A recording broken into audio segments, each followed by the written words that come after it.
All rise, Turnabout Suspect is in session. I am Frostix, joined by Hammy here. This is a new, fresh off the press tournament here for the Splatoon scene. Hammy, what is up?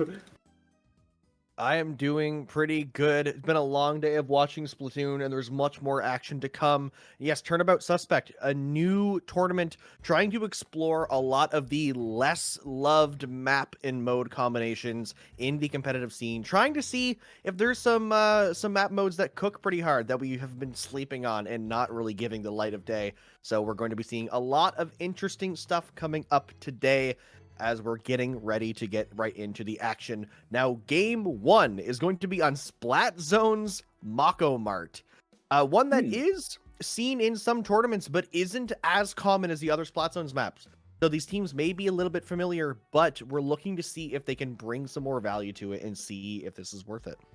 Yeah, definitely. I'd say that Mako is a map that is seen a lot. I think I tend to see Mako Mart more on TC here. But if anything, I'd actually consider Mako Mart zones a pretty seen team comp here. We're gonna see our first team up on Turnabout Suspect. Parry the Platypus! What are you doing here in the Splatoon tournament? Featuring Vegito SSB, FF Flan, Mitch 45, Master Star, and Miko IE. You know, I could have sworn that was a regular platypus. I put on the hat. Could have fooled me. Yes, that is our first team coming into this, and our second team, main course, with Rare, Boop, JC, Mio, and Wormush. Yeah, you got that right. Is that like mushed up worms? But that's like that's like the dragon worm spelling. There's a lot of I love looking at people's usernames and seeing what kind of brought them to go there. But yes, main course. Our other team coming into this match, a cute little icon there. I do love that. And once again, Mako Mart Splat Zones is going to be the first match these teams are going to be duking it out in. Curious to see how they're going to want to approach this. Yeah, definitely. I think with a lot of the modes on Mako Mart, the name of the game is obtaining that high ground here, controlling stacks, specifically within zones here. That way you can at least get a better vantage point onto the teams as they're approaching, potentially approaching a counter push as you hold. It's definitely imperative that you control those stacks on Mako Mart here. Yeah, those stacks are going to be very important, as well as the side flank routes, usually referred to as breakfast or cereal by a lot of Splatoon players. They can have a lot of potential to get behind those stacks, able to take players down, and if you're running any super aggressive weapons, those brushes, those rollers, even a couple of different shooters and Splatanas, you're going to have a field day if you're able to get in on the side. Exactly here. I'm already starting to crunch some numbers and looking at these team pages here. We're looking at main course right now. I'm seeing a lot of weapons across the board on here. We've got a pretty wide variety of, I'm seeing swords, I'm seeing shooters, I'm seeing Nautilus, I'm seeing Forge Pro, I'm seeing both headits. A lot of stuff to offer from main course here. Let's see what Parry the Platypus is up to. Yes, well, you look at that again, those weapons for main course, a lot of heavy hitters, things that can deal a lot of damage, and just weapons that when you see somebody holding it, you know that they have practice with it. You don't pull some of those weapons out if you're just learning it. You have refined your craft and are ready to cause some chaos on those stacks that we kind of referred to earlier here in Mako Mart. Yeah, definitely so here. You don't want to just throw out a weapon in case you don't know how to properly wield it here. Looking at what Parry the Platypus has to offer, this is a pickup actually here. That's going to be really... It's bound to happen with Splatoon, with the connections and servers of this game. We're finally getting into our first match after all of that future sight to those next map and modes coming out. Parry the Platypus in the yellow, main course in the purple. Here we go. Anything main course is Slosher. That could be very good for fighting against high ground now. That's a Slosher of their own now. That being said, already Parry the Platypus is showing up onto the scene, but that bucket is fighting in, making its damage. There's 2 down on main course, and Parry the Platypus is having most of that zone in their possession, and that's going to be first cap going to that Shredded Platypus. Yep, Bear the Platypus in control with numbers advantage as well. Azuka on the side of main course as they're getting their team back. The Zuka comes out a little early, nobody able to fight with it, trying to get picks on their own, but a double kill from the Zuka on the side of Perry. The Platypus is going to just completely wipe out any chance of that break back in now. Main course have to kind of get their own footing, as right now just getting slayed on this right side still by this player on the splatter shot. Yeah, exactly here. The stars aligned, and so did the players of main course for that Zuka shot. That being said, though, that shot is still in the back line. Do they notice the V shot is there? Jay was the first one to go down. Now Bent over going down next, and Rare being the third player in their kill streak. Can it be 4? That's 4 for this V shot, and main course needs to break out of their spawn now, lest they face a knockout in 5, 4, 3, 2, 1, and there it is.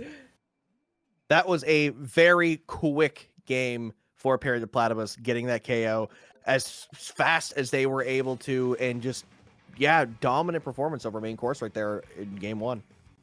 Yeah, exactly here. It's like you said here, they had a lot of weapons that could play very well on Mechamart, and I think that's exactly what they did. They were holding the stacks, and if anything, turning the flank onto main course. If anything, I'd say that that museum has a lot of high ground spots for backlines to sit in. You've got that really high up snipe platform close to their spawn. You've also got the what's called the upper platform spinner here that you can just kind of sit on as well here, just providing you at least a little bit of distance away from a lot of the frontliners here. And we're going straight into that match here. We're seeing 52 Gal on the side of that is main course here. That's another switch up. Meanwhile, Perry the Platypus, I think, is now still running what they were running last game. Yes, we do see the 52 Gal on the side of main course. Perry the Platypus is running the same comp as we saw from the last game, but already 2 members down on the side of main course. Perry the Platypus allowing to get that first checkpoint already. As I said, very, very easy to make that jump across here. Perry the Platypus in the purple are already looking to make a push. But no, here comes Bend over on that Gal trying to prevent that, but unable to get any picks. But no, they're still there. They never got rid of them, and they do manage to take up the Rainmaker before they can get any more points. Yep, that Gal with the steel chair coming back from the spinner, trying to shut down that Rainmaker. They do. That being said, Perry the Platypus is already have already moved halfway past their points. That being said, though, main course is starting to flush out the rest of Perry the Platypus out of their area, and then that being said, they still have to fight in mid, and the shot's already dealing their damage. Weirmush already going down, but this Gal is just putting in so much work here. The amount of utility that Gal can provide to a comp is never to be underestimated. Gal can be such a great tool to have, such a massive amount of firepower. The splash walls can come in handy. Main course now do get the checkpoint, going 3 down, left to Worm to just give in jumps, have the Zuka ready to see if they can make sure the Perry the Platypus can't get a better sitting in mid. Here comes the Zuka going for the Charger player instead of going for the Rainmaker. Does backfire. 2 members down of main course. Perry the Platypus are now in control of the middle of the map. I think already, as soon as they picked up that Rainmaker, they responded by taking out 2 members of main course here. This aggression is not to be scoffed at, and that's a hammer throw. Will it get any targets? No, it will not here. This Viper is just playing it onto the front lines, weaving in and out of fights here. The Rainmaker will be reset once again, going back to the top spinner. That being said, though, Perry the Platypus is just having a very strong control on the rest of the map, and the Viper is already diving the back line. This pencil is not safe, and they are running for it here.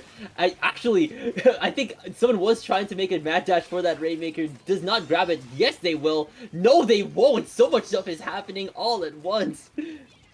Perry the Platypus in control of the map and are pushing up far, but main course is kind of ignoring it and just playing to the objective to not let them get a lead. They let them get 1 singular point just there before finishing off that Rainmaker. So Perry the Platypus have the control, but main course aren't letting them do anything with it. Main course are going to need to find that decisive pick to get rid of them, whereas Perry the Platypus need to actually play with the objective and not just get these far up kills, as now they've gone 3 down, giving main course an opportunity for the counterplay. Yep, and here's that counter push starting up right now. It's being assisted by those tri-strikes, and now Bendover's just moving from the spinner, and the lead has been swapped with a 1-point margin. There are 3 down on Perry the Platypus. Jay, I think, was the last one left on main course, though, but they've rallied the rest of main course to the Rainmaker. Rare is going down. It's left to the shot. The shot's going down to Colette here, just cleaning up the fight here, making sure there are no loose ends, and with Jay going down a second time, I don't think there's anyone left on main course left to take that Rainmaker. Main course got a little antsy there, trying to push in to see if they could extend that 1-point lead, but ultimately they probably should have grouped up and gotten ready for another counter push. Perry the Platypus now have control of the map, only need 1 point, which realistically is only like a step past the checkpoint, so no decisive leads from either side. They're just holding each other out in this mid area, either team looking for that one pick, that one special, that one position that will lead them to getting a massive lead here with a minute left in the game. I think we may see it happen, even though we're just switching targets one after another, and that's 3 kills already down for this V-Shot once more, and the ball is now on their port, and now with fancy footwork with squid rolls going through to and fro, Perry the Platypus will take the lead as 1 minute is left on the clock here. Main course has the terms and conditions set here. They need to get past 41, which may not seem like a lot, but in this, in the nature of things, it seems like a very long distance. That wasn't as far as a push they were looking for, but it is better than a 1-point lead that we've seen go back and forth. We saw Moon getting a decisive triple kill. That's what Perry the Platypus was looking for. Jay, I believe the last member of main course, was too far behind, unable to be in position. Now, this Rainmaker once again getting picked off in the middle of the map that we've seen so much happen in this match. 5 seconds left into main course. Grab the Rainmaker, able to start this overtime. Bendover trying to dodge specials coming left and right. They now have to stay alive, but here comes the Wiper. Here comes Aloha saying goodbye. And Perry the Platypus take this set 2-0 over main course. We are not seeing Scorch Gorge Rainmaker, and with a rather more decisive game than game 1, the win will go to Perry the Platypus. They will move forward in the bracket to face... Who are they facing? They're facing RIT Orange Kois here, one of 2 RIT college teams here in Turnabout Suspect. Yes, there are 2. I think there's actually 2 different RIT teams here in this tournament. Yes, they actually played each other round 1. Orange Kois and White Prawns played each other round 1. So a little bit of I'm sure they're going to be bantering about that in person later when they see each other. But yes, that is game, set, and match for Perry the Platypus over main course. Great work from both teams. I'm sure we'll be seeing how they both play out later in this tournament. But I do think we will have a short intermission before our next set. So, with that being said, don't go anywhere. We'll be back very, very soon with some more Turnabout Suspect. All rise, court is in session. Welcome back to Turnabout Suspect. We are here for round 2 of this tournament. We are going into our match between Power of Friendship versus Blast Out. Now, going to the first map mode of this round is going to be Tower Control and Hagglefish. Similar to the first round, one of these maps that it's the less common mode on the map, but still one you do occasionally see in tournaments. But it's one that these teams might not be as comfortable on as something like the coveted Hagglefish Market Splat Zones.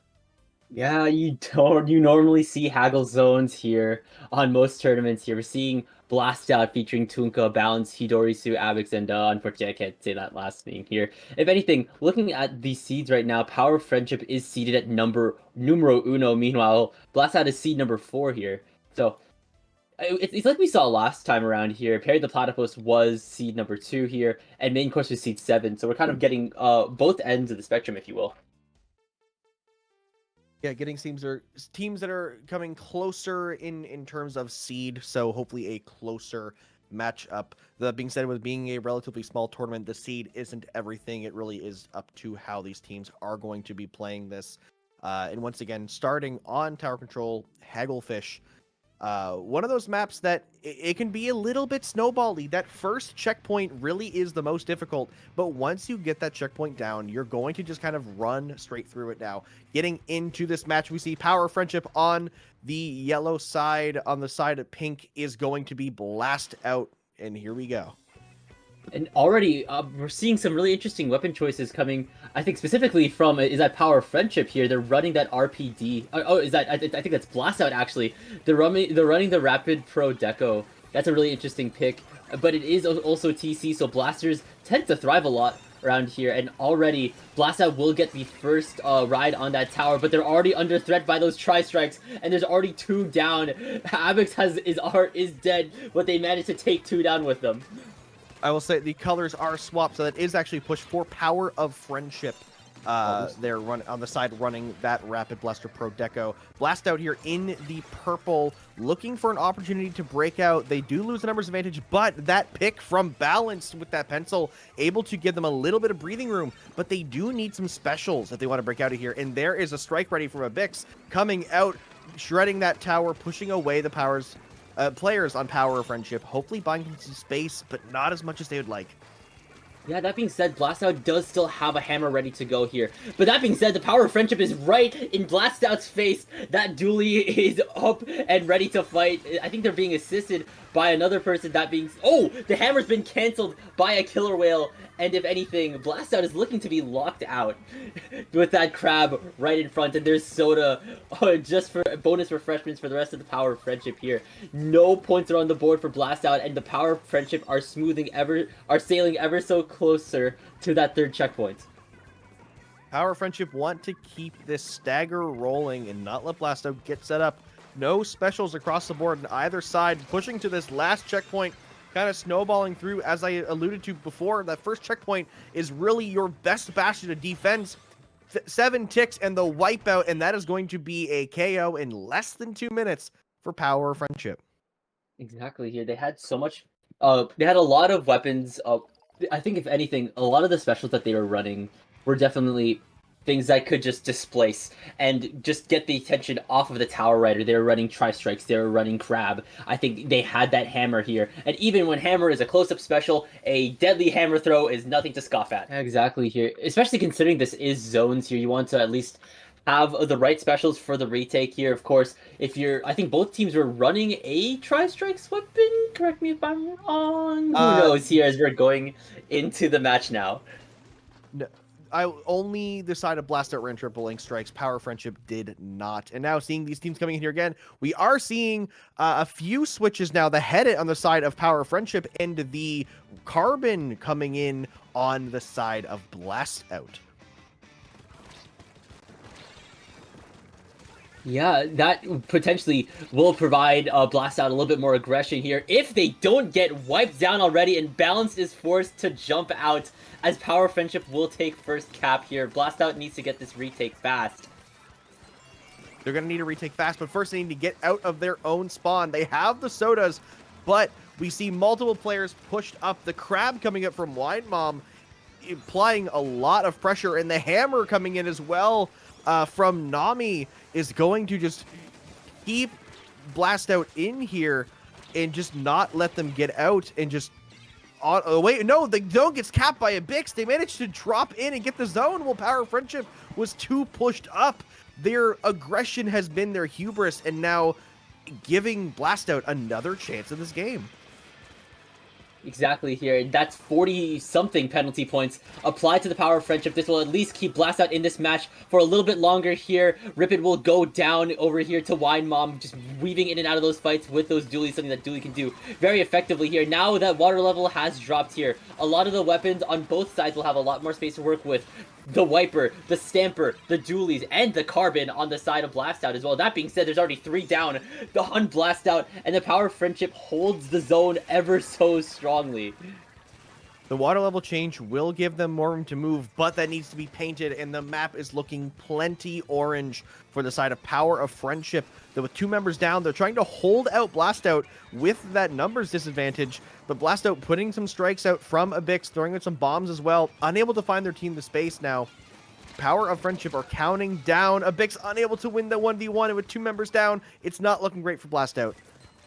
Yeah, Wine Mom is just in there like swimwear, taking out Balance next here, and now Blast Out is within KO range here as we enter the single-digit threshold here, and they are still pushed up in their spawn here. They're locking them out, and there's game.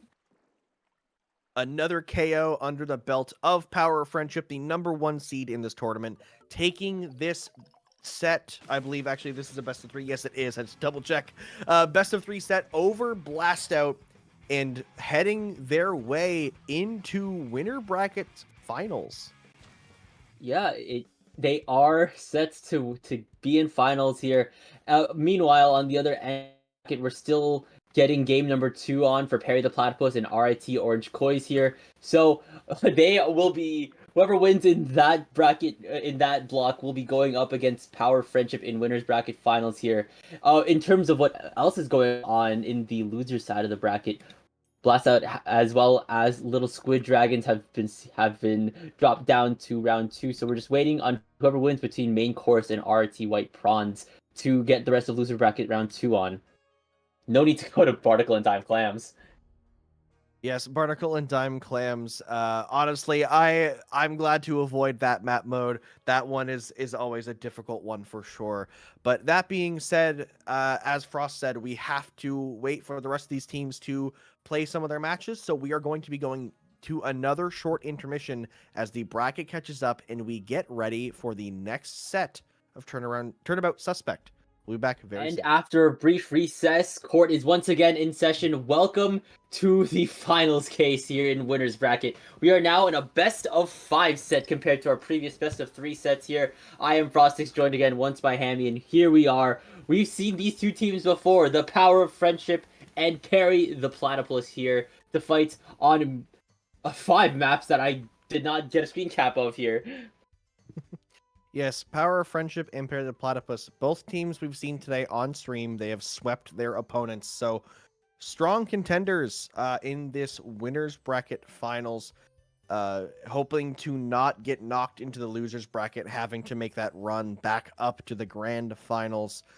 Now, yes, best of 5 going to be a bit of a longer run than what we've been seeing so far. Starting on Zones Robo Ramen. One of those maps that a lot of weapons have a huge advantage here. Rollers, buckets, weapons with a reef slider, and we're already getting the match, so we're going to see exactly what weapons these teams want to bring in here. Oh no, is that the Power of Friendship using Phineas and Ferb usernames? Oh no, the slander. The commentator nightmare of figuring out who is going to be who. And on top of that, too, somebody else on the side of on Power of Friendship has named themselves Perry, so they've contributed to it. Now, interesting weapons coming out on each side. The side of Perry the Platypus, I believe, with the H3 nozzle nose. Yeah, that is H3, and they're in their spawn. They're gonna get shut down by Perry the Platypus. Oh, and now they're just clearing, I think, is that Power of Friendship spawn? And now we're going into orange. I think that's going to be captured by, is that Perry the Platypus?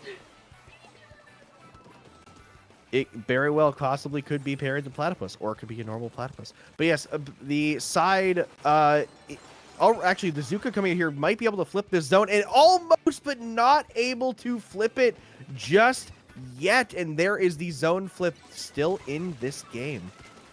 Now this Octobrush has taken the front line here. They will be able to take out both Amia and 25k here, and their kill streak hasn't just ended. Commentator's curse, I lied. They get shut down by that end zap once again. That being said, though, Power of Friendship still hold the zone to a 28-96 lead here, and Perry the Platypus is still held out of their spawn here. That Zuka has come out. The targets are marked here, but there seems to not be a lot of picks happening as soon as I say that at least 2 members have gone down on both teams. Yeah, what I'm now realizing is actually the side of Power of Friendship is the ones that changed their name to Phineas and Ferb characters, not the side of Perry the Platypus. Oh, so the slander. Power of Friendship in the orange, this are the ones who are the Phineas and Ferb names. They hate commentators is what I'm seeing here. Now, Yeah. the side of Power Friendship have lost the zone once again. Perry the Platypus now in control, trying to get a lead, but unable to, and there is the penalty applied by the Power of Friendship.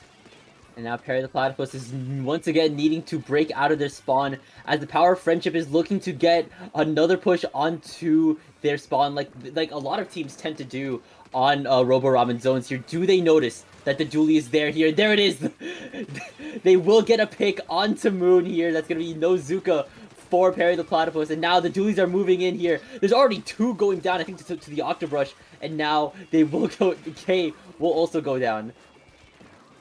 Counting down, 10 ticks left for Power of Friendship.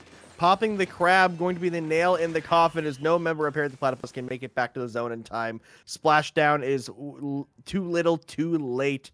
And that is a KO in favor of Power of Friendship. And that will be the first match of the set here. That being said, though, Perry the Platypus still has potentially 4 more games to get their to at least maintain their footing in this winners in the winners bracket finals here. Man, I really needed to get a screen cap of what the total map list was. Yeah, they were running not only the pencil cooler for the back lines, but as well as a very aggressive end zap, which of course NZAP fights surprisingly really well, especially considering its recent buffs. But now there's a little bit more utility on the side of Perry the Platypus with that tri-strikes here. And those tri-strikes will always find a way to be useful for a clam push. And here it is once again. We're seeing the same comp on the side of Power of Friendship and that new Octo Shot on the side of Perry the Platypus. Let's see how these teams take Museum. Yes, now already 2 members of Power of Friendship in the yellow, dropping on that right side, pushing the plat of Perry the Platypus, making all the players panic there a little bit, but already a bit of a skirmish in mid, players going down on each side. Power of Friendship, though, coming out of that fight as the victors now able to take this plat with the numbers, but no, actually Mitch able to get a 2-for-1 trade and salvage that for Perry the Platypus. And that being said, though, the Power of Friendship is still on Perry the Platypus's basket step, if you will, but they don't have the leverage to do it. They have no power clams, and if anything, the clam economy may be on their side, but it isn't by a lot, and if anything, both teams have 2 people down here. The numbers advantage is even, but it isn't a lot of people. It's still an all-out skirmish on Perry the Platypus's basket. Yeah, you can see those members up in the top area. They're throwing bombs trying to clear them out. But Power of Friendship are just being as annoying as they possibly can, trying to get Perry the Platypus to not position optimally to allow them room to get in. These constant jumps and awkward spots, dualies rolling around, are getting picked off slowly, but it's just buying time for Power of Friendship to get map control and to get a clam economy, as they now have a power clam, but with one of their players going down on that Octobrush, they're going to lose a lot of their clams, only now just having that one power clam. And that's not a lot of leverage for a really strong opening push in the beginning of the game. They do have the tactical ready to rip. That being said, though, space is being lost for the Power of Friendship as Perry the Platypus are starting to trickle out of their plat finally. But as we say that, the Zipcaster has been casted. The Octobrush will go down, though, and the Stamper was outnumbered here. Perry the Platypus is starting to find their ground once again, trying to show up, and if anything, they're showing up with these picks as well here. Now they just need to get a lot more leverage in the clam economy here. They have the clam advantage. Do they have the specials to work with this here? One of the specials comes out, the Zuka from Moon, able to almost get a trade out. 2 members down on each side. Power of Friendship playing very aggressive in the middle here, using that zip, but unable to find any value with it. So Perry the Platypus now have the map painted up, but they don't have the numbers nor the clams to really do anything with this. But with 3 members of Power of Friendship down, this is their best opportunity to start taking some space. But again, the aggression of Power of Friendship manages to switch the numbers advantage on its head, and now Perry the Platypus are on the back foot. Yeah, it's only Amiya here, and they're being shut down by Doof1 being taken out by that Stamper here. And now they're just cheesing the ledges. That's something that Stamper can do very effectively, and that's the Zipcaster from Doof1. Can they get this? I think the Power Clam has finally reached the basket, and now Power Friendship will be the first to score here, but can they follow this through? It doesn't seem like... No, actually, never mind. Commentator's curse. They do get one more clam in there to get a little bit extra spice on that push, but ultimately not the value they were looking for. Pair the Platypus are taking to mid, trying to get a little bit of space. A lot of time left on the clock to get a good push.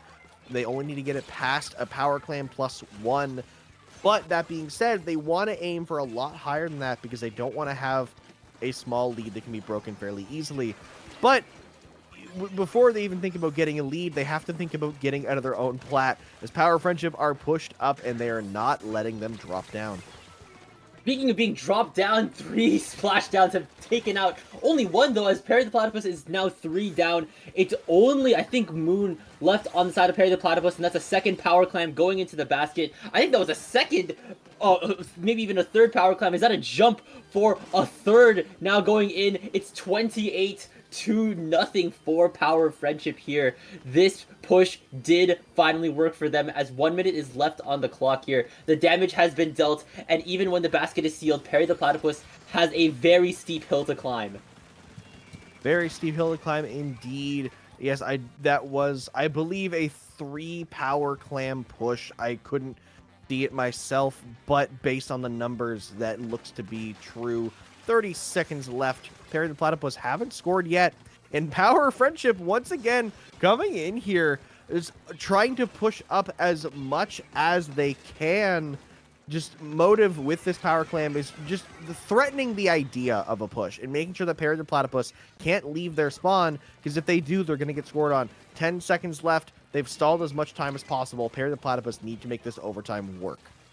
Exactly here, and if anything, Clam Blitz kind of seems like overtime just feels so fleeting, and now they're trying to divvy their forces between trying to deal with stray flanks and also trying to make it out of mid here. And if anything, 2 have gone down. Burb and Candace are going to be shut down. They need to deal with the Octobrush, but the Octobrush is hot on the Power Clam holders' trails. They're moving in. Will they be able to? No, they drop down back into mid. This pencil is fighting for their lives. Here comes the Zipcaster. No, overtime has come to a close. That's Power Friendship's second win on their belts. Unfortunately, unable to fully commit to that last second run in there with the power clam, opted to try to stay alive and see if they could get another chance to break it. But with no time left on the clock in the overtime, that was the nail in the coffin. Power Friendship now are up 2-0 in this best of 5, so it's not quite over yet. They still have a chance to reverse sweep here, the side of Perry the Platypus, that is. But Power Friendship looking very strong in this set so far. Yeah, exactly here. That first checkpoint is just kind of, I don't want to say it's a given, like I've probably said in the past here. There's still a little bit of distance to get to that first checkpoint, but once you get past that, it's a very long trip to the enemy spawn here for the third, or for the second and third checkpoints. You mentioned that alcove here. It gives the tower team, or the tower riding team, a little bit of advantage, but it also kind of puts them within this really, it gives them a lot of attention as they're entering these like very crucial final parts of the map here. And I think I've also noticed that aliases have not been dropped. Aliases have not been dropped. We're seeing L3D? Is that L3D and S-Blast from both teams? Is that also a ballpoint? And whoa, custom dually sculptures too. Perry the Platypus is very, very adaptable now. A lot of weapon changes on both sides and some alias changes as well. Again, keeping us on our toes as commentators and as viewers to try to keep track of what's going on. But what we do know is that Power of Friendship already making the first tower push, pushing the tower to the first checkpoint with the help of the bubble being placed in the spawn of Perry the Platypus. The whole team of Power of Friendship has just ignored the tower and gone straight forward, leaving their dualies alone to just shark there in the tower and just farm that golden badge for getting the most tower push points. Oh yeah, definitely here. They've already made it past 15. They're moving into the 40 threshold now. But if anything, the Octoshot is trying to clean up the fight here, dropping those strikes to ensure that at least the battlefield is a little bit more uneven and a little bit more green for the side of Perry the Platypus here. The 1v2 will be won here. Doofenshmirtz 1 will go down, and now Perry the Platypus is now riding this tower. They just need to make it past mid, potentially make it to that first checkpoint here. That'll definitely put them on the board for sure here. And if anything, Ferb's gonna go down. The Zuka Inator is being brought out here. The Booyah Bomb is being thrown out here. And if anything, They're making it now. They're moving this tower. Yep, the specials from Perry the Platypus did manage to get them some space. Those strikes being perfectly placed to all in at the same time. You love to see it. Very satisfying.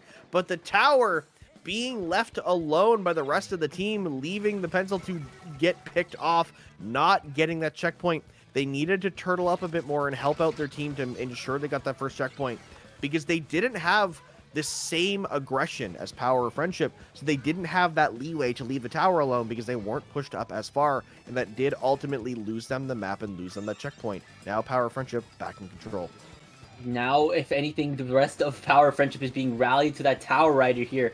A stark contrast of what we saw earlier here. They're at least trying to keep their friends close, but their enemies closer here. And even when there seems to be any people trying to intercept this tower, they're at least trying to make sure they can stay on points here, trying to at least make sure that no one is left to infiltrate. And they're under fire from not just a wiper, but also from an inkjet here. What is that? Is that the CDS? I think that is the custom dually sculptures here. They're under fire from so much things from Perry the Platypus. They will shut down that pencil here. That's definitely good to have. As they're entering that second checkpoint here, here's that spot that you were talking about, Hammy, that alcove here. Yeah, that high up area, but is controlled by Power of Friendship, which doesn't allow Perry the Platypus to utilize that range, and the tower just getting straight through completely uncontested. The Booyah coming in too late. Power of Friendship once again KOing and now taking this best of 5 set 3-0 sweep over Perry the Platypus. And now that means the Power of Friendship has their ticket punched into grand finals here. They get to take a very long break, perhaps even a nap, as we will slowly start seeing what losers bracket has to offer here. Oh man, no Mincemeat Rainmaker. Yeah, no Mincemeat Rainmaker for us just yet. Hopefully it will be seen later, as it is still in the map list, so we will be able to see it. Now I believe the next set is already ready. I'm not quite sure if we're going to be going to a break or if we're going to be going straight into it. I'm going to wait for a confirmation on that. But yes, once again, Power of Friendship, 3-0 sweep over Perry the Platypus. I believe they've yet to lose a single match so far in the tournament. So they've been doing clean sweeps all the way to grand finals. So truly a contender in this tournament. They are the team to beat. On the other side, Perry the Platypus not out of it yet. They are going to be in losers bracket final, so they have an opportunity to come back and fight against Power of Friendship in the grand finals. Yeah, definitely. We see here. It just depends on who wins between Little Squid Dragons and Blast Out. We'll see them perhaps soon, and then after that, we'll see how Perry the Platypus fares. I think that would be a good time to call for a break, Hammy. Yeah, might as well. Yes, as we get ready for the next sets, we will go to a very, very short intermission as we just confirm that the teams are ready to go. So we will be back very, very soon with more Turnabout Suspect. Welcome back, everybody, to Turnabout Suspect. We are now here with our losers bracket semifinals match, I believe. My name is Hammy, once again joined by Frost, and we are going to be watching Little Squid Dragons versus Blast Out. And for once, we finally see a new team here on Turnabout Suspect. After last set was two teams that we've seen before, Power Friendship and Perry the Platypus, we jumped to the losers bracket here, and we're seeing their debut on stream, Little Squid Dragons here, featuring Lu Bao Heaven Neo PR. We've seen what Blast Out has offered before with Tonka, Balance, Hidorisu, Abix. So Tariq is the last name. Tariq, okay, got it. Tarek. I'm not sure how to pronounce it, but I checked their send-off page. But yes, both of these rosters on screen.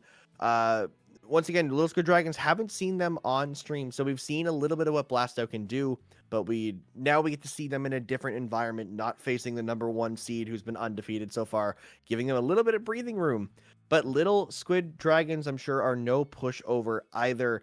But what I would like to point out is that both of these teams did play each other in round 1 of Winners Bracket, and it did go 2-1 for Blastout. So Blastout did win, but it was a close set. So we're going to see if this best of 3 will see history repeating itself, or if Little Squid Dragons can clutch it out this time. I saw Rip It once again back on that carbon roll. We saw from them earlier in their match against Power of Friendship here. I want to see what they could potentially do here. Meanwhile, Little Squid Dragons is running. That is an E-liter. I'm noticing that's definitely not the charger that you see every day, but it's still a charger, a charger to fear with its range. That being said, Little Squid Dragons is taking this zone by storm here. One of the zones is already in their possession, but this E-liter is just taking down targets from ranges never before seen. If anything, that'll give Little Squid Dragons the time they need to get first cap here. And now this E-liter is already posted up. It already has the members of Blast Out in their sights here. Neo is in a great spot on that E-liter to just keep away Blast Out. Those strikes though pushing him out of position immediately. You see the entire roster of Blast Out running straight forward. But I think the Wave Breaker actually getting a pick there for Neo. It does allow Little Squid Dragons to keep this holdout in mid. Blast Out not getting the value they were looking for out of that push-in halfway through the score, a minute in with 2 members down. Blast Out are looking to push in with these strikes as they get a 3rd member down, get that neutral, and they're looking for a cap. And that, I think, cap is possible here. Little Squid Dragons will be stopped at 41 with 45 penalty points to their name. And now Blast Out is in holding mode now. They have their sights on that choke point that Umami Ruins has here, especially considering this is Splat Zones, but the strikes are coming out from Little Squid Dragons. I don't think Blast Out was ever so displaced here. I think they're moving just a little bit back here, but they're still holding pretty good space on the front line here. One zone will be capped by Little Squid Dragons here. And now members are going down here. The Gal has gone down. A Bix has gone down here. And zone is in neutral once more. I don't think Blast Out realized the zone got capped behind them by that bomb from the side of Little Squid Dragons. They do manage to cap again, but while not having a penalty applied, there was so much time wasted there, a good like 30 seconds where they weren't scoring, which has allowed Little Squid Dragons to give them a little bit more leeway. They're going to lose the lead here, but not by as much as they could have been. So it gives them one more opportunity here to have a good break-in. With that, Zuka getting one. Bao looking for more value. 2 members of Blast Out down. Little Squid Dragons have 17 ticks to break back in. But the 2 members go down. Little Squid Dragons need to break in now with this numbers advantage. Here comes the strikes. 1 zone capped. Can they get the second? Getting pushed back. Can they get this cap and apply that penalty? Or will Blast Out win this match right here and now? No, there's the penalty. Little Squid Dragons are still in this. Yeah, the fight is still on here. That fight for neutral, that fight for cap was very, very decisive here. I think all 8 players were on mid, trying to at least take the zone here. The leader and the Gal are down. Now the bucket is down on Little Squid Dragons here. That's the numbers advantage that Blast Out wants here. And now Rip It is moving in. They have their sights set on the V-Shot, but they will go down in a trade. And now zone is in neutral here. 1 zone has been capped by Blast Out. A Bix is on that rectangle here. They're trying to get more paints here, but they will go down to that leader here. The Whale is coming out here. There's 2 members down on Blast Out though. And if anything, Little Squid Dragons is still in control. They have no penalty points. They could potentially get this lead back if they can hold their ground ever so stronger. Took them a little bit longer than they may have hoped to get that cap after getting 3 down, but Balanced was able to distract them long enough on the pencil. 23 ticks, but here comes the strikes to cap one of the zones from Blast Out, but still not a penalty applied yet as a fight on both zones breaks out. There's that penalty that Blast Out was looking for, but with 3 members down, they're not in control just yet. All they've done is buy themselves a little bit of time for one more break back in. And now with Neo on the snipe and with Zuka shots flying in, they are still holding this zone as well as mid pretty effectively here. That being said, the bucket and the E-liter are going down here. The shot was trying to make a play onto Balance, but no, they will go down as well. There's 52 seconds and counting left on the clock, and now Blast Out will quickly flip the zone in their favor here. Little Squid Dragons has 39 penalty points and then another 20 or so actual points to go through in order to get this lead of 7 that Blast Out has set for them. We're commonly seeing in this match each team controlling a zone fully, neither team able to really get a decisive position for most of the time. And right now, Blast Out do have the most of the map control and able to get a pick there onto Bao is Balanced. And with that, the team can push up. Rip It, able to push into the block, but does get picked off. A member coming out from the pit there, I believe is Heaven on that bucket. able to walk in and get a couple picks, and now 3 members of Little Squid Dragons pushed up, getting around the last 2 players of Blast Out, able to cap this zone in overtime, and here comes their last chance at a push. Like I said earlier before, they still have a lot of points to go through here, but if anything, Little Squid Dragons is appearing to be a lot more aggressive now here. They're putting that Wavebreaker head, and they're taking that fight to Balanced here. Balanced will go down. That being said, though, targets are marked here. Zone is in neutral. They need to cap this zone fast, or else it'll go into neutral, and Blastout will win this. Now Zone 1 is in neutral, Zone 2 is in neutral, and there it is. Overtime is over, and Blastout will take game number 1. Epic's got a great pick there on Heaven. The only player who was in position to kind of hold out that left side on the zone, which allowed them to shut down that overtime, take that win. Blast Out now 1 up in this series, best of 3, so they could take it in the next game.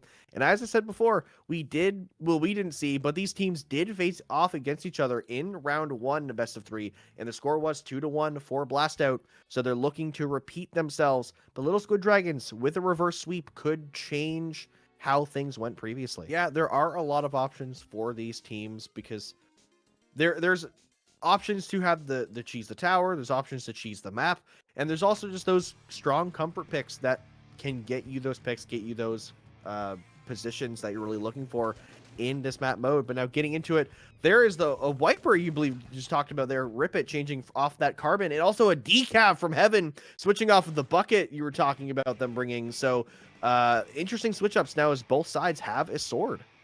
Yeah, definitely, and it's very interesting seeing not just Viper, not just well, I think actually no, I think both of these Platana picks have their reasons for being shown here. Vanilla Decapitator has that big bubbler that can definitely shield a Tower Rider going into those dangerous territories that you were talking about here on Scorch Gorge, but also Viper just has so much versatility that it offers, the lightness, the amount of movement it has, the strafe speed, and of course that Ultra Stamp. And with that bubble coming out from the side of Little Squid Dragons is going to get them all the way to this the first checkpoint as they go brush past and manage to get it already. Not even letting a player get onto that snipe to really apply that pressure from above. Second checkpoint and counting for the Little Squid Dragons. Can they get it? Yes, Lou is able to get back up onto this tower, get that checkpoint. A stagger on the side of Blast Out is not letting them get into a position to really contest this tower, as Little Squid Dragons are just making a clean run through here. Exactly here. I do want to commend using that Tacticooler as a little bit of a shield for Little Squid Dragons, and they're entering they're into the 10th threshold. They can make it into single digits if they can just survive this tight corridor that they have to travel through here. Blast Out is definitely playing to their strengths, using that high ground to get at least a little bit more vantage onto them, but even still, Little Squid Dragons ups the ante in terms of the defense here. Rip It is the only one left on tower, but now it's a sword duel here, and they will go down to Heaven. It's a Bix left. A Bix will take out Heaven here. It's 1. Little Squid Dragons have practically set the terms and conditions of the match here. Blast Out needs to get a knockout. That could have gone either way there. That tower kept bouncing back and forth as a player would jump on, get picked off, another player from the other team would jump on, get picked off, and just watching it bounce back and forth.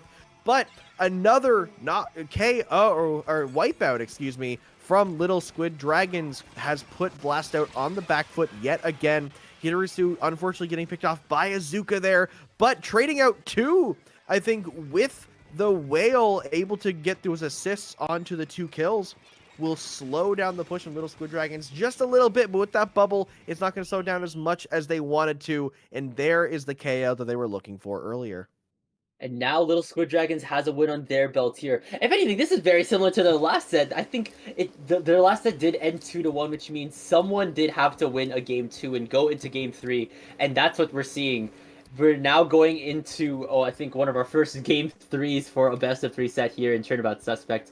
What map are we going into? It is Clam Blitz on Museum D'Alfonsino. We've seen Blast Out on this before, if I remember correctly. Yeah, here they will be going up against Perry the Platypus, the number 1 seed here. Oh, the number 2 seed here.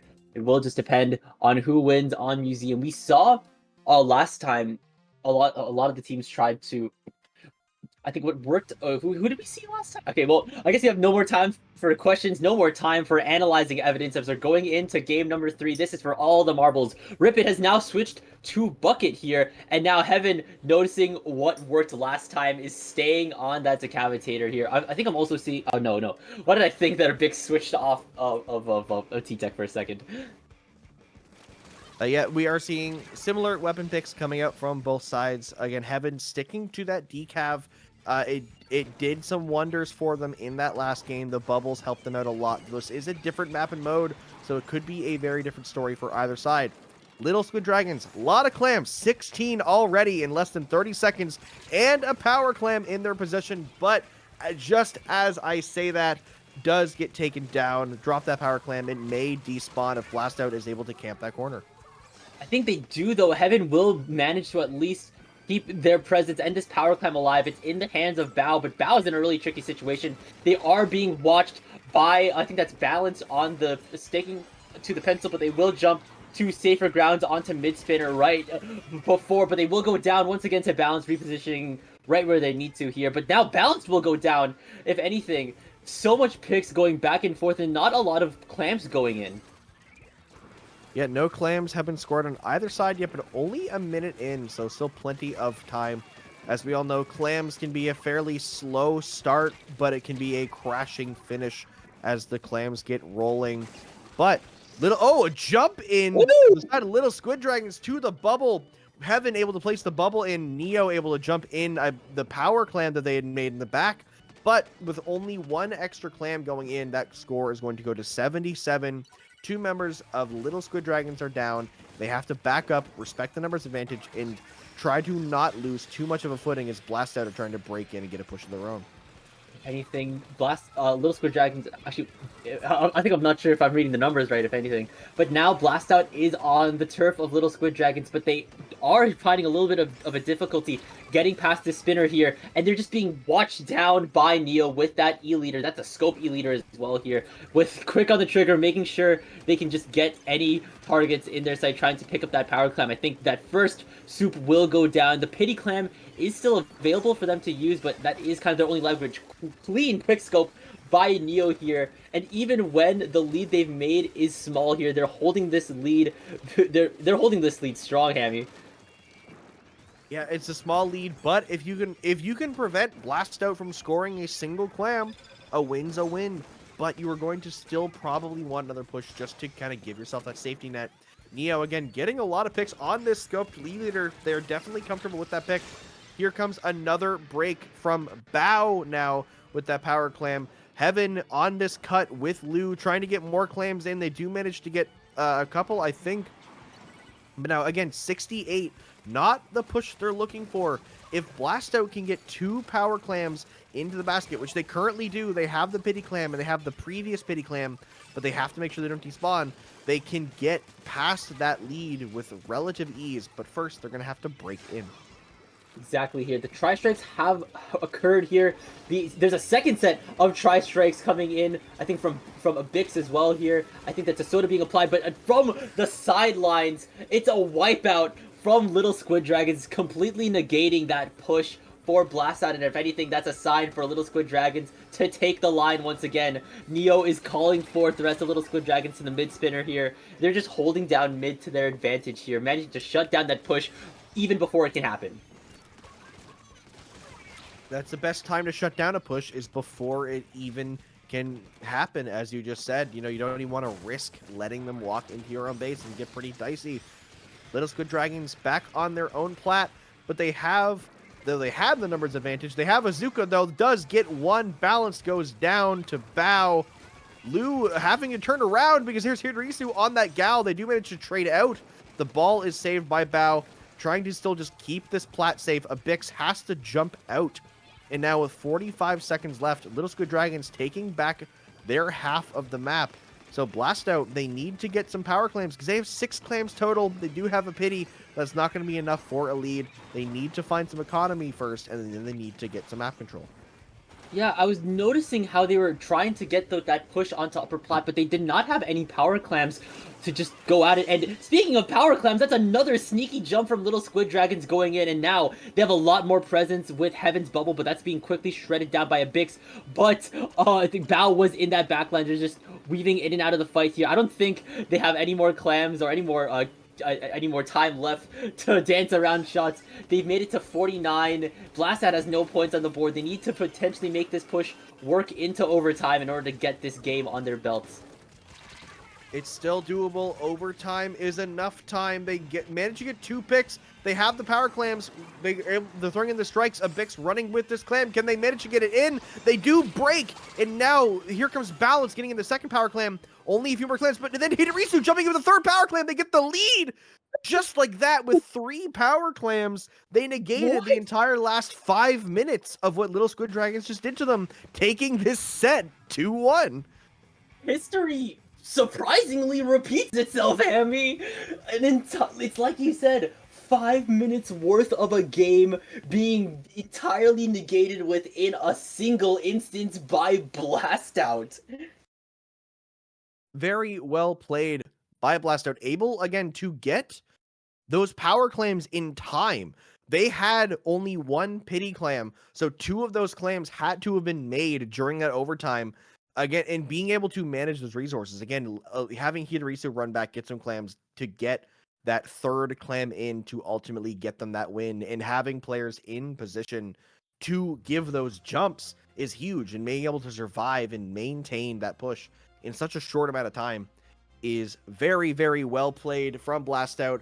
There's definitely probably an aspect of luck in there too, just sprinkled in, but that's just as I said, overtime is enough time. There's always a will in a way in Splatoon as long as the game is still running.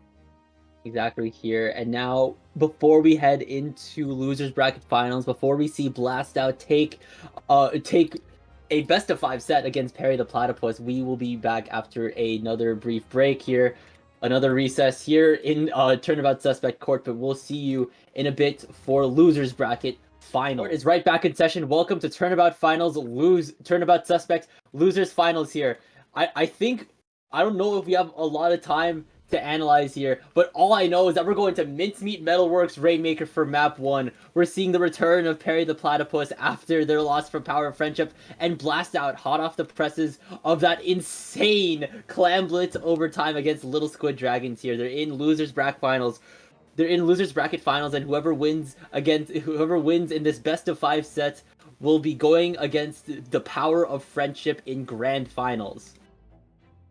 Yes, that's right. We just saw Blastout have a very clutch win, and now they have no time to take a break and have to go directly into Rainmaker Mincemeat, which is not the map you really want to see immediately when you're trying to cool down after an intense match. And already in the match, actually, here we go.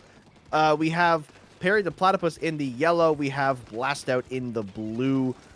And both teams getting into mid here. A little bit of skirmish. 2 members down on the side of Blastout. That's going to get Perry the Platypus in position to walk up and get this right checkpoint. If anything, what I've noticed specifically from playing on on Mincemeat Rainmaker, that first checkpoint is pretty much a hop, skip, and a jump away from you when you first get it here. And if anything, Perry the Platypus is actually kind of divvying their forces and trying to go for a pincer play here. The Rainmaker will go down, and there's already 3 members down on Perry the Platypus, as they will push it though to 28. 28 is a great push, especially for the first minute. Now, Perry the Platypus is able to get more picks, and just like that, grabbing the Rainmaker once again, pushing for the KO. 1 member left alive on the side of Blastout, but that's all you need, able to get the pick.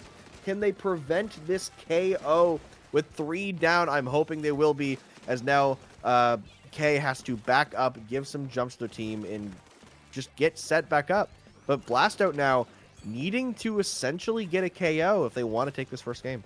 Exactly, the terms and conditions of the match have been set here. The Rainmaker has been reset. The soda has been dropped down by balance here, and there's already 2 members down on their team though. Can the pencil and the wiper deal with the amount of aggression that we've seen from Perry the Platypus before and that we're seeing from them now once again?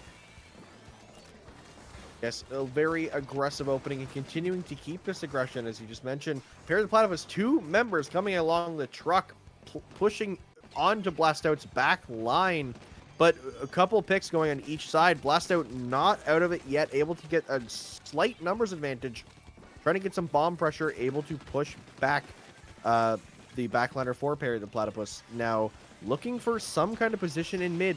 We haven't really seen Blastout have any substantial positioning here, so that's really their #1 priority.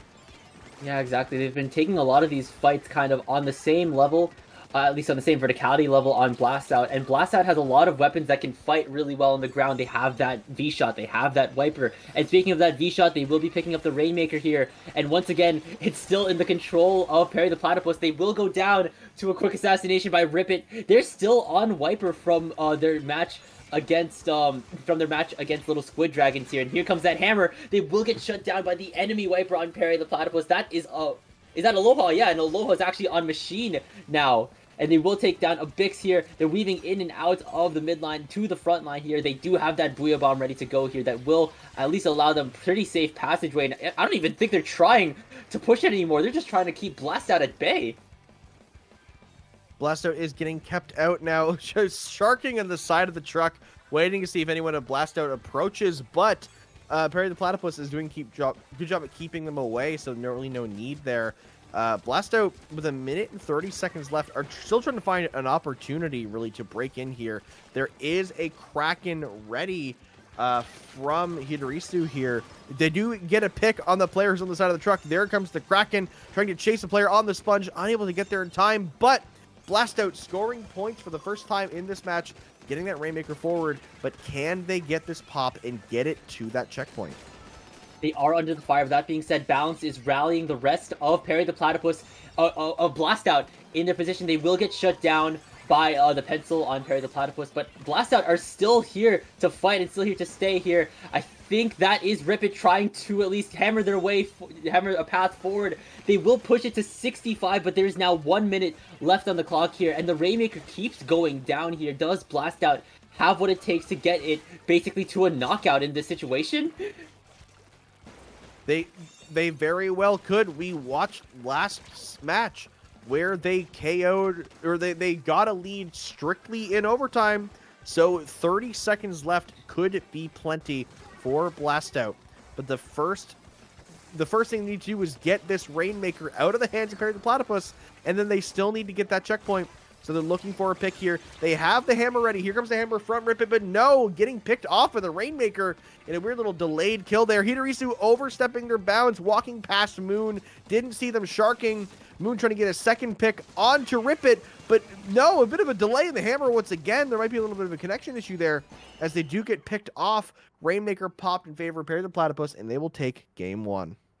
Perhaps, if anything, everyone is just sighing as they don't need to play on Mincemeat Rainmaker anymore, as the first game will go to Perry the Platypus, 99-35 here. But like we said earlier, this is a best-of-5 set once more. We're going into Clam Blitz, Barnacle and Dime for game number 2 here.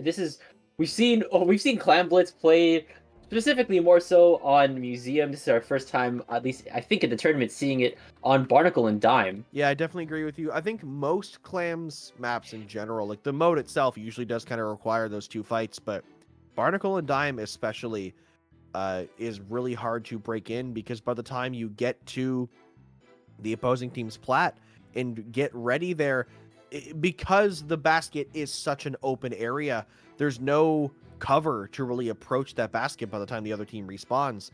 And especially if you are playing some of those longer range weapons, again, we've seen a pencil from both sides. It's pretty easy to get set back up pretty quick. Yeah, exactly. And once again, Kay's sticking to that pencil, but now Balance is switching to Head It here. That's a different soda option for Blastout that I don't think we've seen before. Yes, I'm not sure if we've seen Balanced on that Head It, so we're going to have to see how that works out for them coming into game 2 here in Losers Bracket Finals. Perry the Platypus pushing up onto their own plat.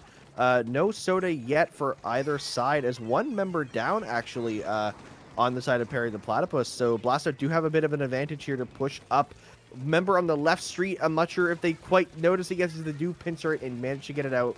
Blast out on the opening holdout here in mid. A different story from what we saw in game 1. And now, I think that's Hidorisu trying to make a mad dash to the clam basket. They will not get shut down. Well, at least before they get that first score in here. We've seen them, actually, we've seen them be able to work really well in Clam Blitz before, even if it's in overtime here, being within the right place at the right time. However, this push does have a lot to work. It does leave a lot to be seen, specifically from Blast Out, and now that will also give Perry the Platypus a lot more resources going into a push of their own here, as they already have 2 members down, a Blast Out and a Power Clan ready to go. We see right here an aggressive setup coming from K, getting all the way to the other side plat after dropping Soda.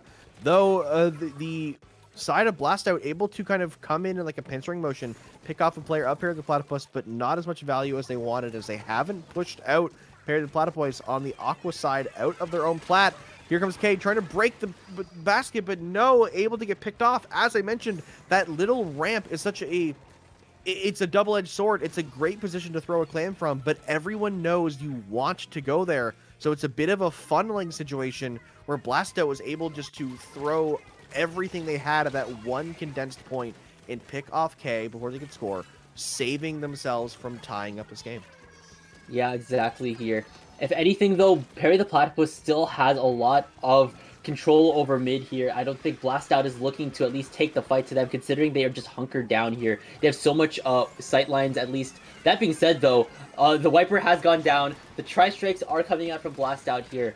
I think I don't even remember who that was, but the Pencil is still trying to at least survive here, especially since they have the Power Clam. They did drop the Tactical Lure earlier here. I think that is a Booyah Bomb coming out from Aloha, as well as a Zuka that was actually cancelled here. Blast Out are still holding their ground here. While they do control mid, they are not letting them get anywhere past it.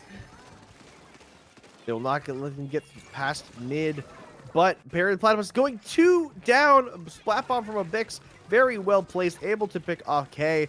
Now, Blastout still have this lead, but they are just kind of getting pushed back into their base consistently.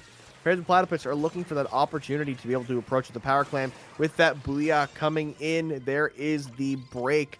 Hammer Throw as well, letting them get that lead. Clams flying in from both sides. Already down to 41, and 3 more getting run in. Will they go in? Yes, there's one. Delaying these Clams a little bit to let their team come back. 29 off of 1 push. I got to stop saying the number because it's going to keep going down lower and lower, but that looks like it is the end. 23 minute and a half left. Blast Out need to make another push. Exactly here, and that Pity Clam will drop, and there's already 2 down on Perry the Platypus.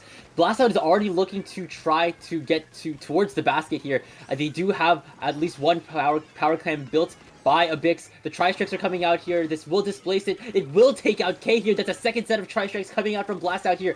Do they have what it takes to move in? The Viper's trying to move in. They will get the Power Climb into the basket, but do they have can they at least get this push going? Can they get to 23? They do have that Pity Clam left here. And with, I think, Hidorisu going down, I think they do have what it takes to get that Pity Clam, but they will slowly start to be flushed out as Ripit is faced with what looks to be a 2v1 here, as the barrier is now back up on the side of Perry the Platypus. Blast Out did make it to 43 though, and if anything, if what we can remember from their match against Little Squid Dragons, they have the makings of an insane overtime push here.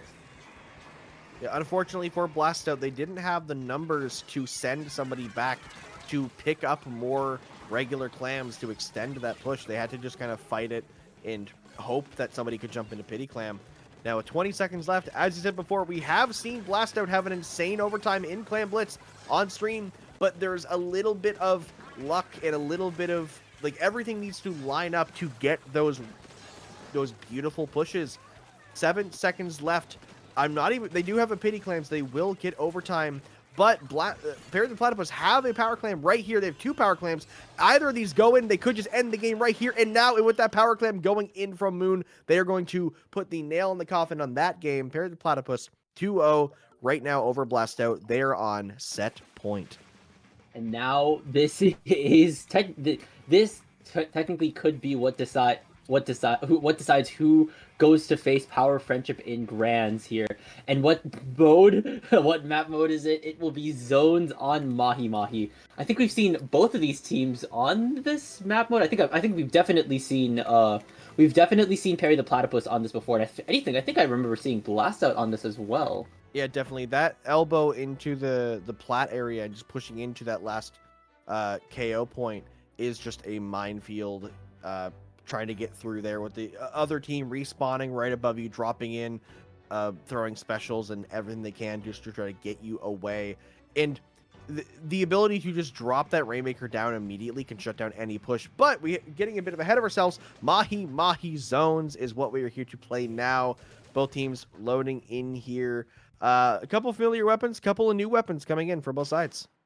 Yeah, I'm noticing that we're seeing Neo Splash on the side of Abix, but even so, it's a different strikes weapon. And Rip It is going to another switch, being V Doolies here. So we're seeing a Crab on the side of Blast Out here. Zone is in neutral. Perry the Platypus has 2, make it 3 players down here. Blast Out is starting to up the ante here, as they will get first cap here. Oh, actually, wait, is that? Oh no, that's Perry the Platypus. That's Perry the Platypus getting the first cap here. Actually, yes. Apologies. Perry the Oops. All good. Perry the Platypus in the blue have the first cap.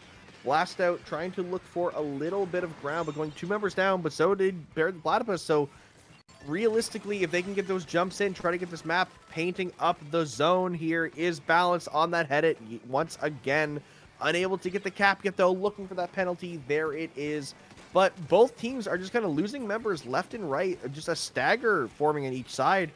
If one team can really get that numbers advantage and lock them out, it will do wonders. And it seems like Blast Out has gotten that opportunity. Here comes the strikes from a Bix. Interestingly, changing off of the T-Tech we've seen them on onto the Neo Splash. So same weapon class, same special, but different sub and different main weapon. Though it is a lighter weapon class, allowing them to move a little bit faster, which could come into their advantage as they need to play a little bit more aggressive to a team like Perry the Platypus.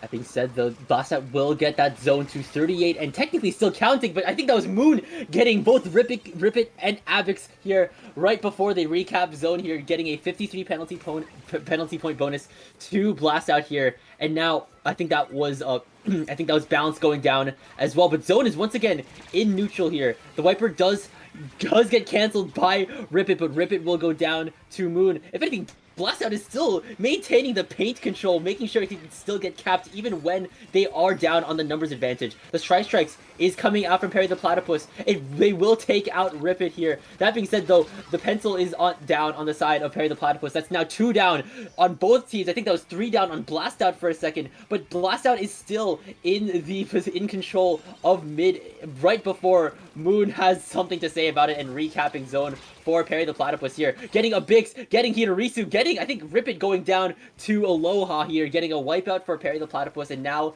their penalty points have been expended. They will start counting down here. We finally see the aggression we've been seeing all set from Perry the Platypus. Colette and Moon on both of those different shots, able to just get a lot of picks in a very short amount of time. Counting down here, already 10 ticks away from a lead, but those strikes from both sides, not able to flip the zone. Perry the Platypus looking to swap this lead. Dropping in is Rip It on those dualies, but there's nothing much they can accomplish here. Getting pushed in by Moon. They do manage to get the pick, though, but getting picked off by a bomb. It's just balance left on this head at 10 ticks. Can they really do anything to get the zone, keeping them in the tournament? It does not look like it, and with that, Perry the Platypus are going to take this set 3-0, punching their ticket to grand finals against the Power of Friendship. And if anything, Power of Friendship needs to wake up from their nap here. It's time for a rematch here. But like you said earlier, a very actually decisive 3-0 set here from Perry the Platypus here. I think this match was probably the closest that we've seen from Blast Out here. They managed to have a very good holdout for basically at least a good chunk of the match before Perry the Platypus decided to just return that aggression, return the energy back to Blast Out here. They just managed to control the map very effectively. And notice, I think that was specifically when the water levels started to drop, and once there was just a lot more space for I'd say Aloha and for Moon to just work around with. Yeah, Mahi Mahi is a very different map before and after the water levels change. Me personally, with my team, we make jokes that we just put down our controller so the water level changes. We cannot fight on that map until we have more space, and as soon as we have space, it is going to be a clean knockout for us. So it can go either way with those water levels. But yes, Perry the Platypus with that victory will be going to grand finals. Blast Out, unfortunately, knocked out of the tournament, but they do take third place overall in the event. So now we get to see seed number 1 versus seed number 2 fighting once again in the winners bracket. Will it be Power of Friendship sweeping through this tournament and just not losing a single set? Or will it be Perry the Platypus, as they've been warming up, they've been fighting their way through it and haven't been taking a long break and not getting iced out? We will have to see very, very soon as we come back with more Turnabout Suspect. All evidence have been collected. This court section is almost finished here as we enter grand finals of Turnabout Suspect. Court is now in session. I'm Frostix, joined by Hammy here, and it's time for the rematch of the century here. Power of Friendship here have taken as long of a break as they want to after winning against Perry the Platypus in winners bracket finals, but somehow Perry the Platypus managing to get a win against Blast Out in a 3-0 sweep like we saw earlier, and now have the ability to get their run back against Power of Friendship. Hammy, this is what we've been waiting for. That's right. In the grand finals, we have a familiar matchup we saw in the winner bracket finals earlier.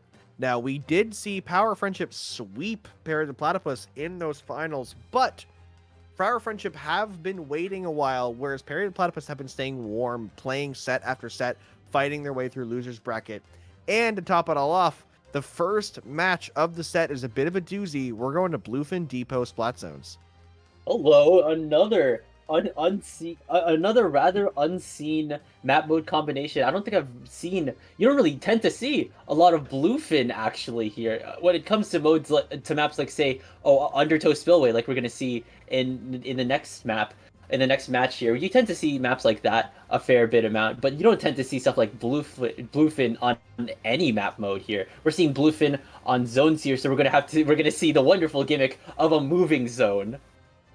Yes, Bluefin Depot is the map of gimmicks, those tall towers, those moving zones, not typically seen in competitive. We are going to be seeing here today, as that is the point of this tournament, is to take a look at some of these maps and see how they go. And now already very interesting picks coming in on the side of Power of Friendship. We have a custom Explosher and a Goo Tuber. That'll be interesting here. Vanilla GooTuber does have those once dreaded Tentamissiles here that could definitely chop up Perry the Platypus's composition and overall, I guess, determination going into the overall composure going into to a hold here.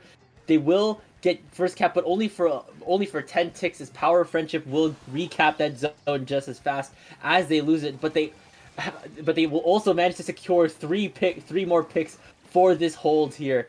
I think that was a straight bomb that managed to take out Kugisaki here, and now the Zuka-nator has come out once again. They will take out Wine Mom. That's 2 picks. Oh, here comes a surprise splashdown from Nami here, but they also will rally a couple more members of Power of Friendship to parry the Platypus's spawn.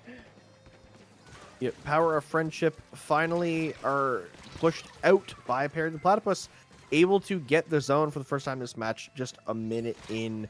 But the zone going away, leaving behind the one player, having to jump back over to the zone because that gap in the middle of the map just preventing them from getting one of the gimmicks of this map. Now the lead swap for Perry the Platypus. This is looking a lot different from the set we saw them play previously in winter bracket finals, as they now have this lead, have a bit of control, but just as quickly, Power of Friendship have taken back the zone. And now it's shifting right back over to Perry the Platypus' side. Here comes that triple splashdown from Nami. It will take out Kay, though. And will it be able to take out anyone else from Perry the Platypus? I'm not sure. They will still be in control of that zone here. They're slowly working their way out of their penalty points. I think they're almost fully expended here, and this lead is definitely attainable. It's only around 10 points away. Nami's just making sure that they can spot Moon in their tracks before they can get that Zuka ready to go here. Will they be able to shut them down? No! I think Moon's going to be able to take him down here. They have Amio with them as well here. They have, I think, Motive as well as Wine Mom in their sights. That splashdown will put Zone in neutral here. And now with Moon just taking the charge, getting rid of both Wine Mom and Motive for a wipeout for Perry the Platypus here. This lead is once again 10 points away for Perry the Platypus once they get past all their penalty points. That two-person flank was huge from Perry the Platypus, able to not only pick off a couple players and get the zone, but ultimately lead the team to the positioning that got them the wipe. They just got past the penalty now, only a couple ticks away from getting the lead. One member of Power of Friendship down. The Crab getting shredded and taken down by the Booyah with the lead swap. 3 members down of Power of Friendship. It's just Kugisaki with that Stamper left. 17 ticks. Perry the Platypus are threatening to KO here. Exactly here, we've entered the single digits here. They have noticed Kugisaki here, but that being said, Zone's in neutral. The triple splashdown has come down, and now Zone is entering neutral territory here. There is 2 members down of Perry the Platypus, but they have made their mark here. The damage has been dealt. They are at 6, and here comes a splashdown by Amia. It will take out Wine Mom, but Zone has been capped by the Power of Friendship here. It's sliding once again towards Perry the Platypus's territory, and that's 59 penalty points being applied to Perry the Platypus. Perry the Platypus were really hoping to KO there, as they would love to get a game up in this best of 5 over the team that has previously swept them in this tournament. Now, Power Friendship, they are looking for a KO of their own, already counting down past the penalty points. They do have the numbers advantage and are pushed up, but no, losing 3 members. It's a 1v1. Who will hold this zone? Can Wine Mom stay here and make sure it doesn't get capped with that crab? They're going to be able to keep that space and confirm that knockout. And just like that, Power of Friendship found their way back in and managed to take the first game. Such a close game we've witnessed, Hammy. Perry the Platypus once again managing to show up here, especially against a team that they've been previously swept by. They took it all the way to 6, but if anything, Power of Friendship manages to up the ante right back, just reminding them that, hey, remember that we sweeped you? Don't forget about that. And now they will take the knockout on Bluefin Depot here. Probably another collective sigh from all the members of both teams, knowing that they don't have to go on Bluefin for a little while here. I'm not quite sure. It seems like one of those things where the weapons from Power of Friendship did seem a little bit memey, and it may have been a thing where it's because of it could have been because of the Bluefin. It could have been because of the break they had, and they were kind of, wanted to warm up and just kind of whatever. But seeing these weapons now, we do see a completely different comp from the side of Power of Friendship, opting for some more conventional weapons. Is that conventional, though? That's 2 Wipers and a Tetra, as well as a Nautilus here. Even still, they're now going full aggression here. Nami has a hammer ready to go. They will take out Moon before being taken out by Moon's Slosher. Moon's this time is on Slosher this time around. Ami's on S-Blast this time around. I think Ami was still on... it's on S-Blast this time around as well. That's a different blaster this time around. And now Motive is still trying to at least keep this fight heated with that Tetraduli here. And no one seems to be picking up the Rainmaker here. Yeah, no one grabbing the Rainmaker yet. Now, I will say, I said they were conventional weapons, not a conventional comp, as yes, the double Wiper is going to be an interesting prospect coming into this match. The hammers can do a lot. And also, with the Reslider, they have a lot of popping power. Even just the raw DPS of the ballpoint is going to do wonders for them, as they have now broken this first checkpoint. A lot of utility to pop this Rainmaker could get them a good push, but first they're going to need to get in. 2 picks already. A third member dropping in that may just be a free pick. No, actually able to win out that fight is Moon on that bucket, able to pick off Wine Mom. Rainmaker has not been popped yet off of this checkpoint, and there we go. 2 members down each side. Power of Friendship looking for more points. And now Wine Mom's moving in and out into that choke point here, but they will be shut down by K. And now K's being fired off by that ball point from the Power of Friendship here. They're still here to stay, but that will be a wipeout from Perry the Platypus. This has been the break they've been looking for, and they will be picking up that Rainmaker and hopefully be making a quick dash here. Moon's gonna pop the strikes here to potentially cover more space on the side on the side of the map of Power of Friendship. Moon will go down though to some clever slice by Nami here. Viper is still surprisingly having a lot of range for its weapon class. And that being said, Nami will go down to Colette firing off with that Rainmaker, but it doesn't look like they're going to get a lot of distance because there is a very impeding Inkjet in the way here. And if anything, that's the least of their problems. That is a hammer, and that's being dodged, but that Rainmaker timer is going down, and they will explode in a display of green here, resetting the Rainmaker practically.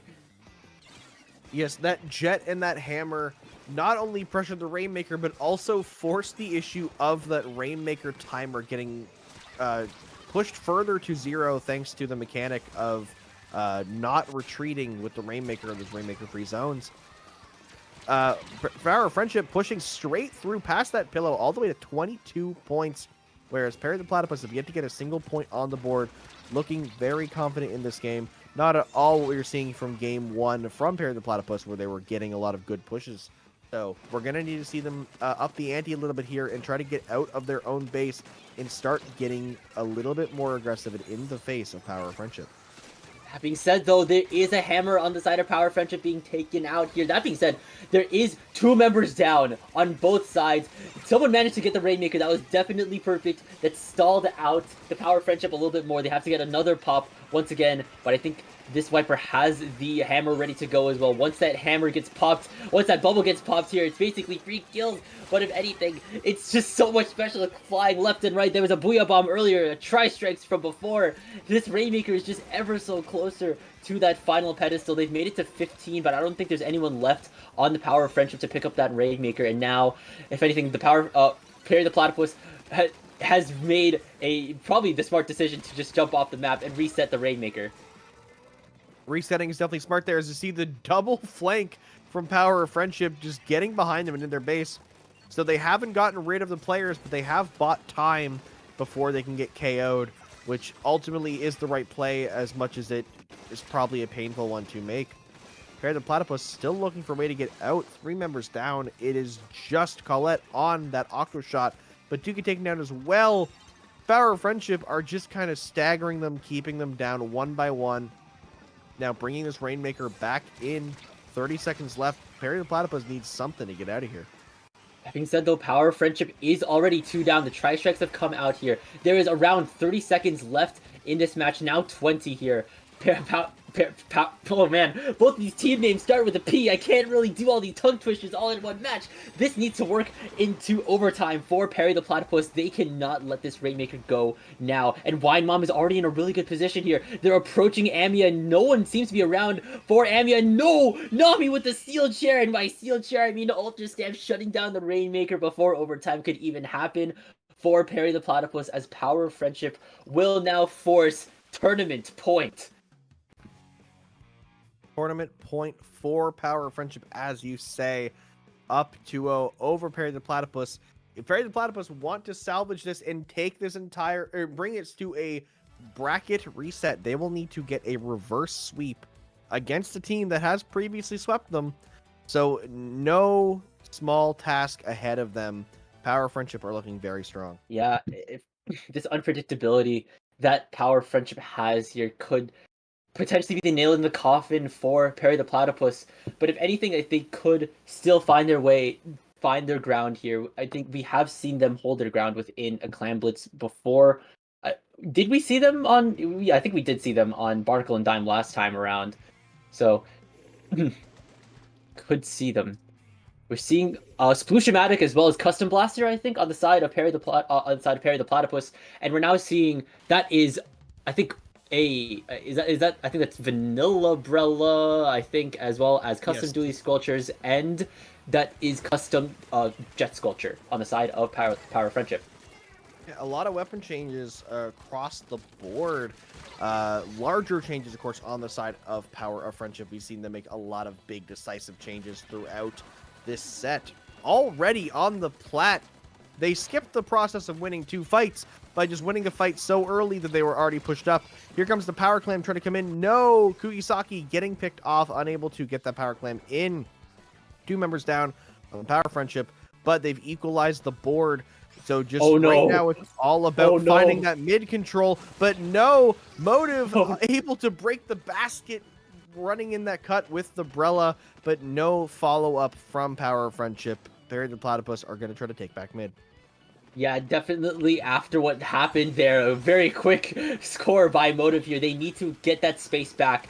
Considering that Power Friendship was able to take space so effectively, Perry the Platypus needs to double that and do it in spades here. Do they notice that the Jet Sculpture is there? Yes, they do. One of the Power Clams did get... Wait, oh, there's a disconnect.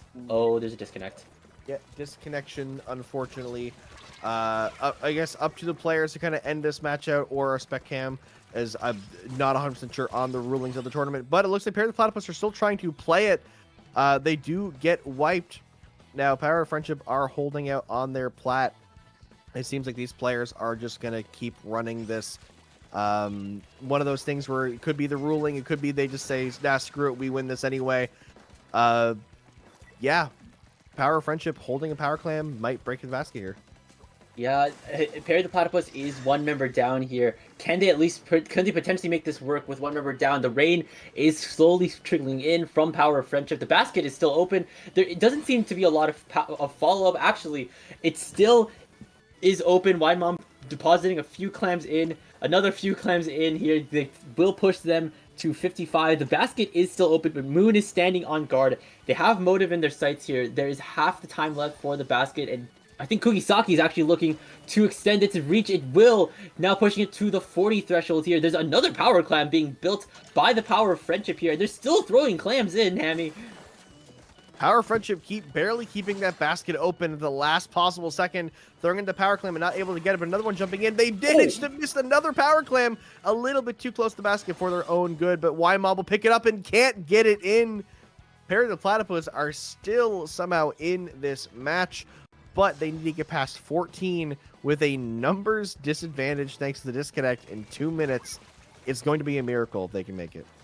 Yeah, I think the teams have decided to play it out here, but if anything, Power Friendship has as strong of a defense as they do an offense here. That Jet Sculpture as well as that V-Brella will provide a lot of good utility and a lot of good defensive factors here, as the barrier will break once again for the side of Power Friendship here. They do have a little bit of a penalty points problem to work out with, but with the amount of clams they have, that will immediately be shut down, and they've moved into the single digits here. Nami has a couple more clams. It's there.